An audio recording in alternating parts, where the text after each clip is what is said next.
आप सभी को नमस्कार। तो आज भगवत गीता का अध्याय 6 ध्यान योग यानी कि पाथ ऑफ मेडिटेशन के बारे में आपको बताता हूँ। तो ध्यान योग, ध्यान का मार्ग हिंदी में। तो यहाँ पे आप देख सकते हैं 42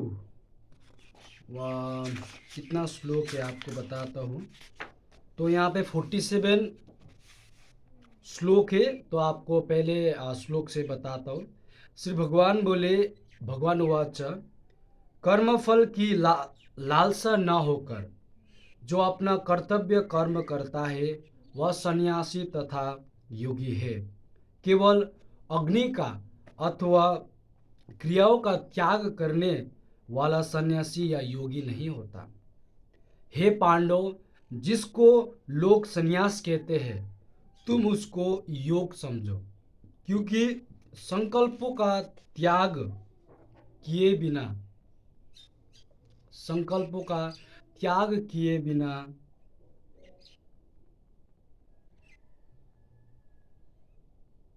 कोई भी मनुष्य योगी नहीं बन सकता। हे पांडव, जिसको लोग संन्यास कहते हैं तुम उसको योग समझो, क्योंकि संकल्पों का त्याग किए बिना कोई भी मनुष्य योगी नहीं बन सकता। योग का आरंभ करने वाले साधक के लिए कर्म करना ही मार्ग है। योगारूढ़ हो जाने पर उसी योगी के लिए अपने संकल्पों का त्यागना ही कल्याणकारी मार्ग कहा गया है। जब साधक ना तो इंद्रिय विषयों में और ना कर्मों से लगाव रखता है तथा सभी संकल्पों को त्याग देता है, तब वह योगारूढ़ कहा जाता है। मनुष्य को अपने मन को नियंत्रण कर अपना उद्धार करना चाहिए, अपना पतन नहीं, क्योंकि मनुष्य स्वयं ही अपना मित्र है और स्वयं ही अपना शत्रु। इसका संस्कृत में बताए तो उदारेता मानतमाना नात्मानं मा सायजेता आत्मेव हतमानो बंधुरात्मयो रिपुरात्मम। जिसने इंद्रिय को अपने वश में कर लिया है वह पुरुष अपना ही मित्र है, परंतु जो मन द्वारा अपनी इंद्रिय और शरीर को अपने वश में करने में असमर्थ है वह पुरुष स्वयं में अपना शत्रु समान है।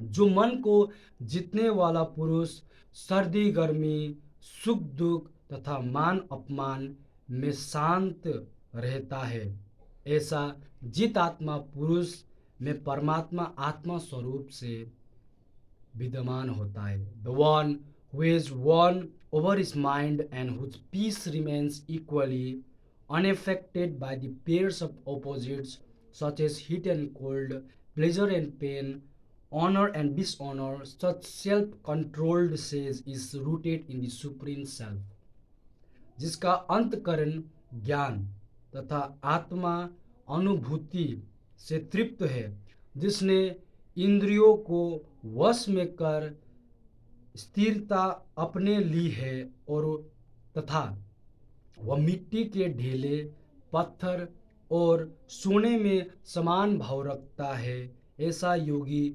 योगागुण कहा जाता है। जो पुरुष शुभ चिंतक, मित्र, पक्षपात रहित, मध्यस्थ, धर्मात्मा और पापी पुरुषों में ही समान भाव रखता है वह श्रेष्ठ है। योगी पुरुष को अपने शरीर और मन को नियंत्रित कर एकांत शांत पर अकेले रहते हुए कामना और संग्रह भाव से मुक्त होकर निरंतर मन को परमात्मा में लगाए रखना चाहिए। साफ सुथरे स्थान पर जो ना अधिक ऊंचा और ना अधिक नीचा, पहले कुछ घास फिर मृग छाल और उसके ऊपर एक वस्त्र बिछाकर अपना आसन तैयार करके उस आसन पर बैठकर चित्त और इंद्रियों को वश में रखकर मन को एकाग्र करके आत्मशुद्धि के लिए योग का अभ्यास करना चाहिए। Having chosen a clean spot covered with a grass mat or deer skin and a cloth one upon the other, neither too high nor too low, maintaining a firm posture, occupying that seat with one pointed mind and controlling the functions of the mind and senses, one should practice yoga for self purification. शरीर, सिर और गर्दन को सीधे रखकर तथा दिशाओं को ना देखकर केवल अपनी नासिका के अग्र भाग को देखते हुए साधक को शांत, निर्भय और ब्रह्मचार्य व्रत में स्थित होकर मन को संयम करके मेरी शरण में आकर मन को मुझ पर लगाकर बैठना चाहिए। इस प्रकार संयमित मन का योगी मन को स्थिर करने का सदा प्रयास करता हुआ मुझ में स्थित परम मोक्ष शांति को प्राप्त करता है। Thus, always keeping the mind balanced, that yogi with disciplined mind attains eternal peace which resides in me. हे अर्जुन, यह योग उस पुरुष के लिए संभव नहीं है जो अधिक खाने वाला है या बिल्कुल ना खाने वाले है, तथा जो अधिक सोने वाला है या सदा जागने वाला है। दुखों से मुक्ति दिलाने वाला ये योग तो उन्हीं को सिद्ध होता है जो आवश्यकता अनुसार आहार विहार करने वाले, कर्मों में यथा योग्य सोने और जागने वाले होते हैं। जब पूर्ण रूप में अपने वश में किया हुआ साधक का चित्त आत्मा में स्थित हो जाता है, तब अनेक कामनाओं से मुक्त होने वाला साधक योगायुक्त कहलाता है। जिस प्रकार स्थिर वायु वाले स्थान में रखे दीपक की लौ स्थिर होती है, उसी प्रकार योग का अभ्यास करते हुए योगी का चित्त भी परमात्मा के ध्यान में स्थिर हो जाता है। एक बार पढ़ता हूँ फिर से। जिस प्रकार स्थिर वायु स्थान में रखे दीपक की लौ स्थिर होता है, उसी प्रकार योग का अभ्यास करते हुए योगी का चित्त भी परमात्मा के ध्यान में स्थिर हो जाता है। जब योग के अभ्यास से चंचल चित्त शांत हो जाता है, तब आत्मा ज्योति स्वरूप में आत्मा को देखकर आत्मा में ही संतुष्ट हो जाता है। इस अनंत सुख जो कि इंद्रियों द्वारा अनुभव से परे है तथा बुद्धि द्वारा ग्रहण करने योग्य है, इसमें स्थिर होकर वह ध्यान योगी फिर कभी तत्व से विचलित नहीं होता। जिसे लाभ प्राप्त होने पर उससे अधिक उत्तम कुछ भी प्राप्त ना लगे, उससे उस स्थिति में होने पर वह बड़े भारी दुख से भी विचलित नहीं होता। ऐसी स्थिति जिसमें दुख उसे स्पर्श भी ना करे और ना कर सके को ही योग कहते हैं। ऐसे योग का अभ्यास बिना उकताए हुए चित्त से निश्चय पूर्वक करना चाहिए। संकल्प से उत्पन्न होने वाले सभी कामनाओं का पूरी तरह त्याग करके और मन के द्वारा इंद्रियों को सभी ओर से हटाकर धैर्य से बुद्धि के द्वारा संसार से धीरे धीरे ध्यान हटाकर और मन को परमात्मा स्वरूप में स्थित करके फिर कुछ भी ना सोचे। जहाँ जहाँ यह चंचल और अस्थिर मन विचरण करता है, वहाँ वहाँ से इसे हटाकर परमात्मा में ही लगाना चाहिए। जिसका मन शांत है, जो पाप रहित है और जिसका रजोगुण शांत हो चुका है, ऐसे ब्रह्म रूप हुए योगी को उत्तम सुख प्राप्त होता है। इस प्रकार अपने मन को सदा परमात्मा में लगाता हुआ पाप रहित योगी सुखपूर्वक ब्रह्म स्पर्श का परम सुख प्राप्त करता है। ध्यान योग से युक्त अंतकरण वाला योगी अपने स्वरूप को सभी प्राणियों में देखता है और सब प्राणी को अपने स्वरूप में देखता है। इसे एक बार बताता हूँ। ध्यान योग से युक्त अंतकरण वाला योगी अपने स्वरूप को सभी प्राणियों में देखता है और सभी प्राणियों को अपने स्वरूप में ही देखता है। जो मुझे सब में देखता है, सबको मुझ में देखता है। आपके लिए मैं कभी अदृश्य नहीं होता, वह मेरे लिए कभी अदृश्य नहीं होता। जो योगी एकत्व भाव में सभी प्राणियों में स्थित जानकर मुझे भजता है, जो योगी सब कुछ करता हुआ भी मुझ में स्थित रहता है।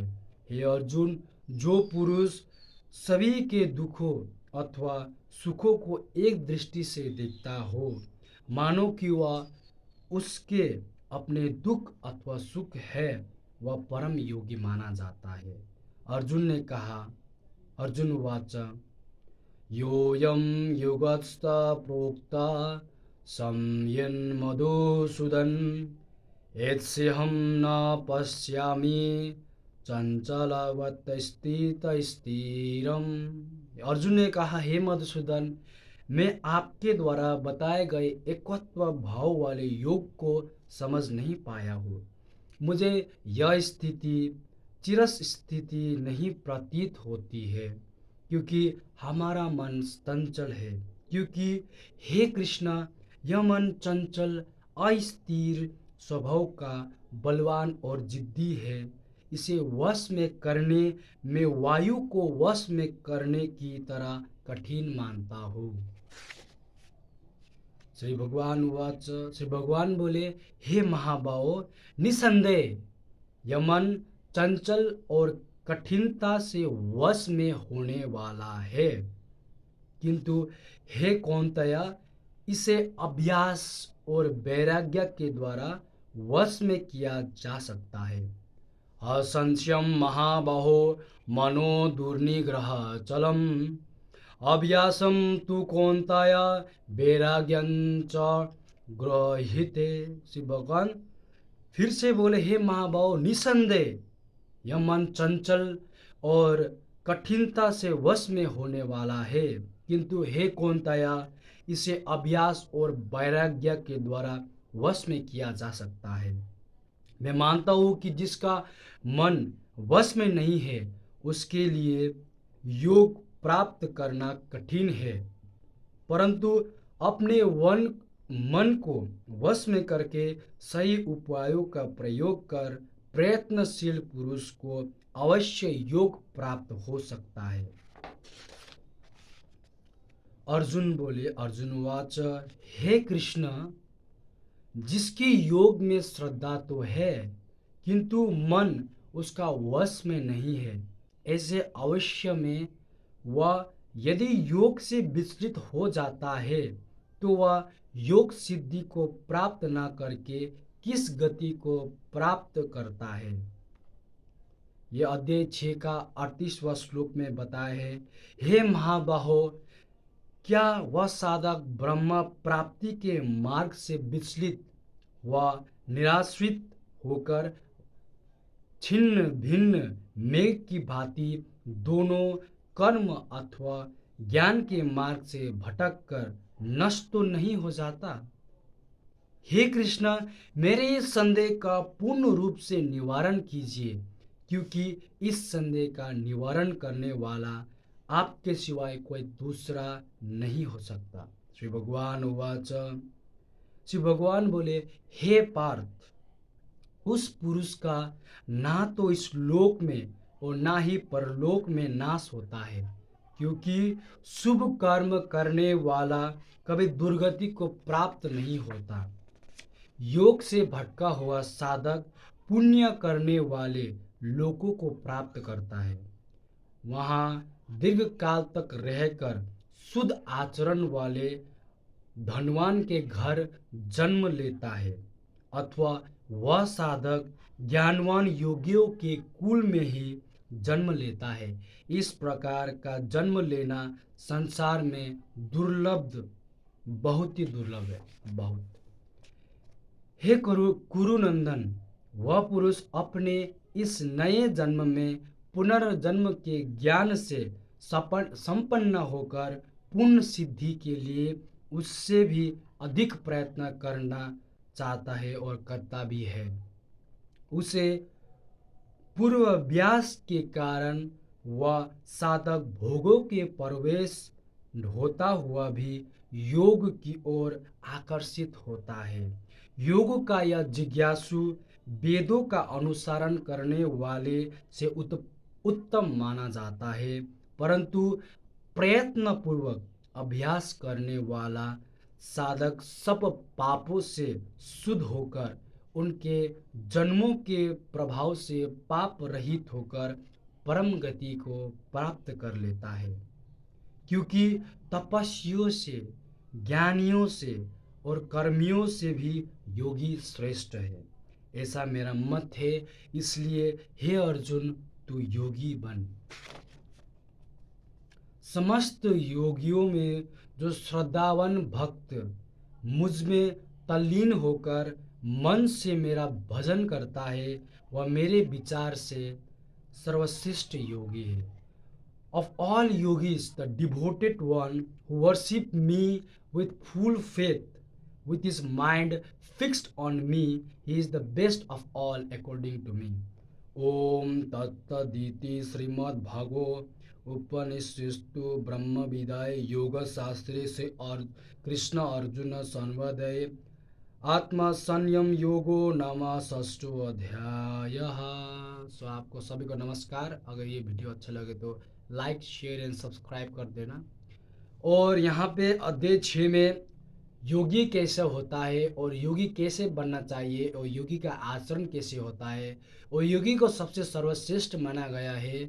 जिसका मन चंचल होता है, जिसका मन वश में नहीं होता है, तो उसका ध्यान भी पुनर्जन्म होकर वह किसी बड़े धनी परिवार में जन्म लेता है या फिर धर्म करने वाले कुल में जन्म लेता है, तभी उसका रास्ता वहीं से शुरू होता है, ऐसा बतलाया गया है। तो आप सभी को नमस्कार।